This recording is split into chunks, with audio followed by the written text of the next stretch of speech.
Hello to all of you watching Rwanda Television. It is my pleasure to welcome you to this latest edition of the News in English. My name is Serge Nhore. On Monday afternoon at Village Rugwiro, President Paul Kagame met with Mohamed Al-Jaha, Group Chairman of Hotels and Resorts Investments Maldives and Chairman of JIH Global Investments, as well as Ghassan Aboud and Ahmed Aboud, respectively Chairman and CFO of the Ghassan Aboud Group.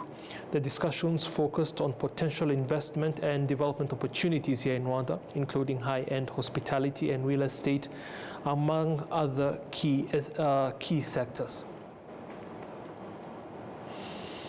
Now, a report by Jeune Afrique on how African cities compete in providing quality and fast healthcare services and how easily residents can access them shows that Rwanda's capital ranks at the top.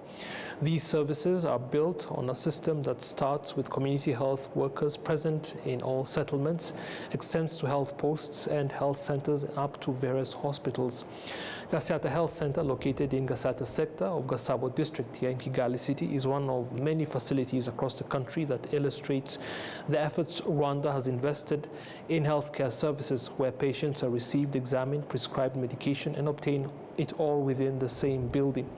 The findings were compiled in October this year, surveying close to 8,000 people in 41 cities across the African continent. The assessment considered indicators including residents' well-being and access to essential services, particularly healthcare. Overall, the report indicates that cities in East African countries are leading, with Kigali ranked first, followed by Dar es Salaam in second place. Tunis in North Africa came in third, Pretoria in South Africa fourth, and Cotonou in the west taking fifth place. As for other cities in the East African region, most notably Mombasa ranked seventh, while Nairobi came in 14th. Rwanda's Minister of Health, Dr. Saban Sanzimana, has noted that the findings are reassuring and pride-inspiring, showing that East Africa is at the forefront of advancing healthcare services, while also acknowledging that challenges remain and still need to be addressed. Now, the Rwanda Agriculture and Animal Resources Development Board says that it is conducting research to develop a rice seed variety that can withstand the effects of climate change and deliver higher yields, with the aim of reducing the country's volume of agricultural inputs. This comes as the National Institute of Statistics of Rwanda indicates that more than half of the food required in the country is still being imported.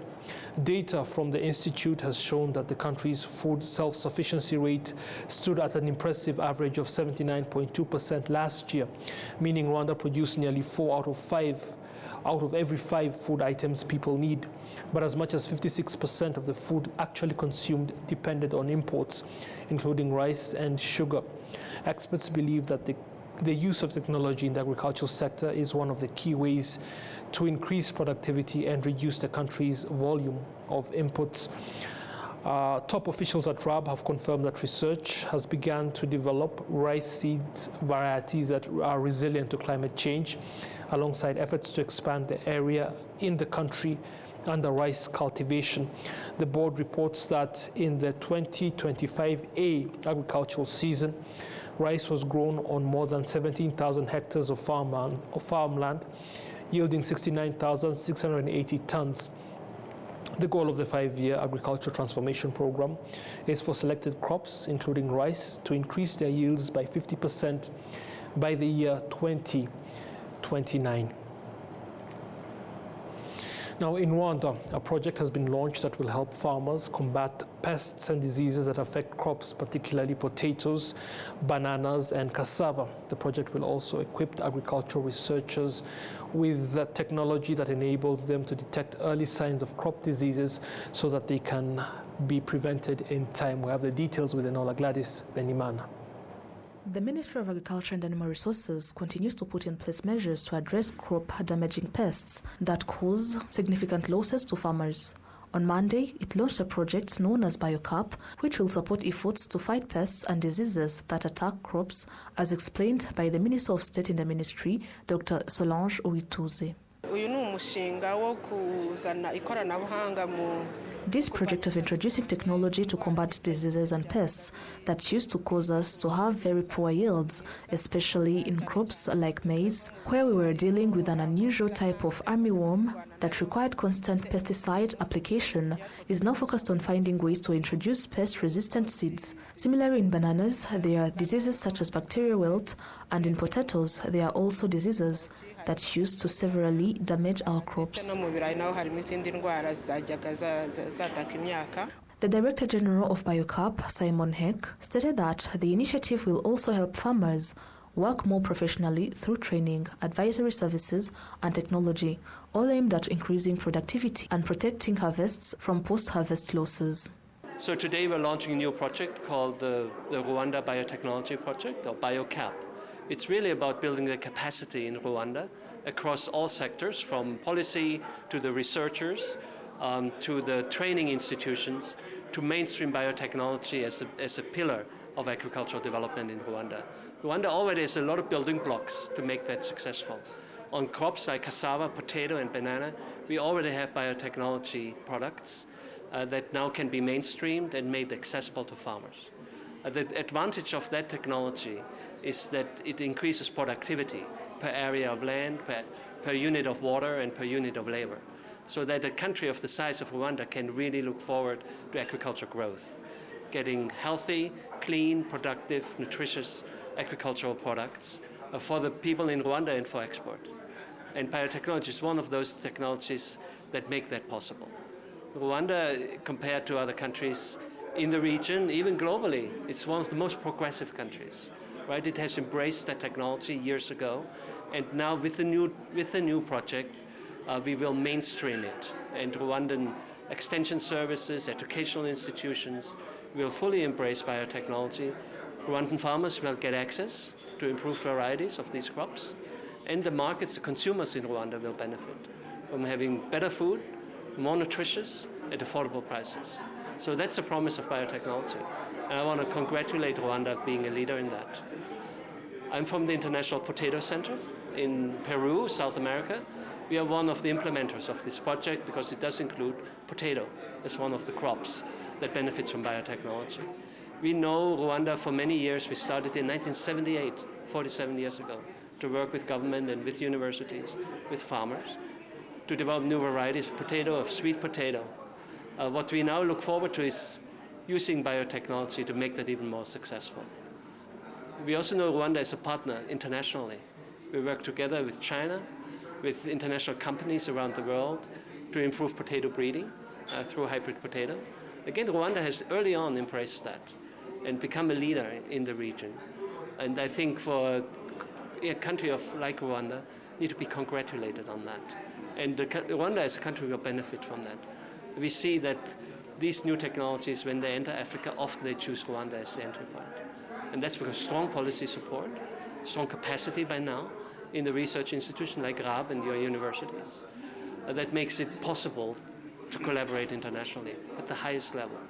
So it's an excellent opportunity, it's an exciting day for all of us. And we heard the Minister of State really welcoming the project and pledging the full support. Among the areas the project will support is strengthening the capacity of Rwandan researchers.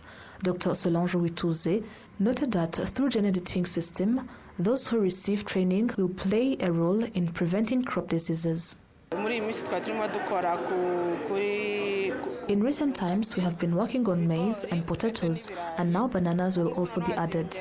This will include introducing a technology we did not previously have, known as gene editing, as well as enabling our researchers to go for further training in the United States at Michigan State University and elsewhere. The aim of this project is to help us strengthen research by improving equipment and by building the capacity of researchers we already have.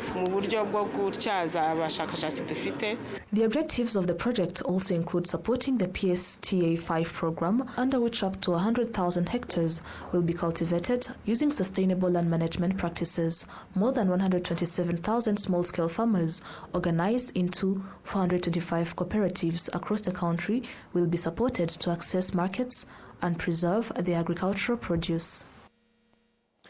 Thank you, Enola.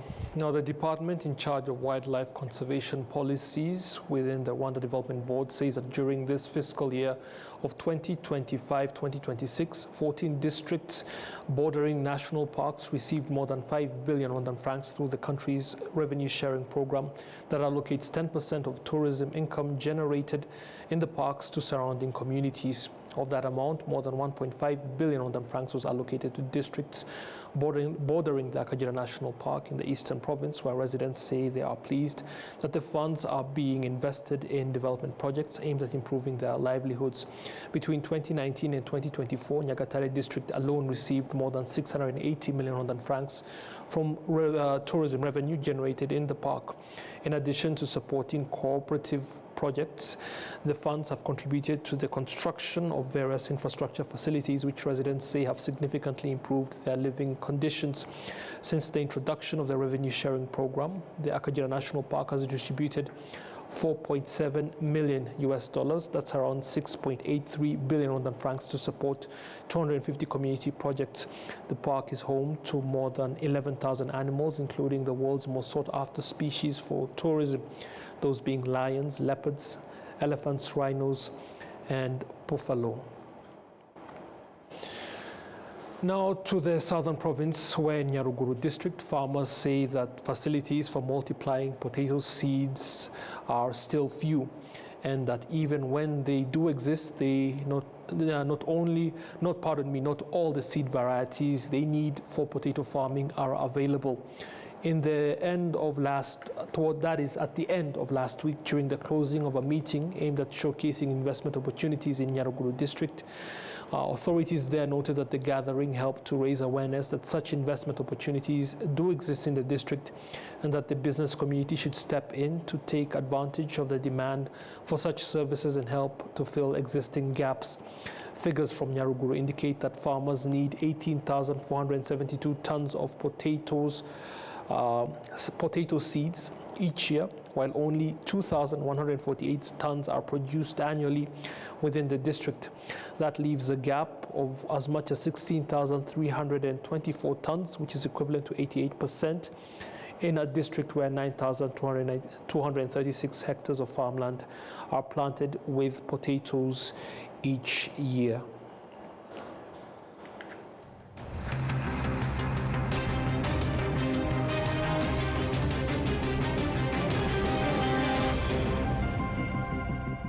So let us end the news here for now, but do stay with us as the programs continue on Rwanda Television. I do look forward to seeing you again. Goodbye.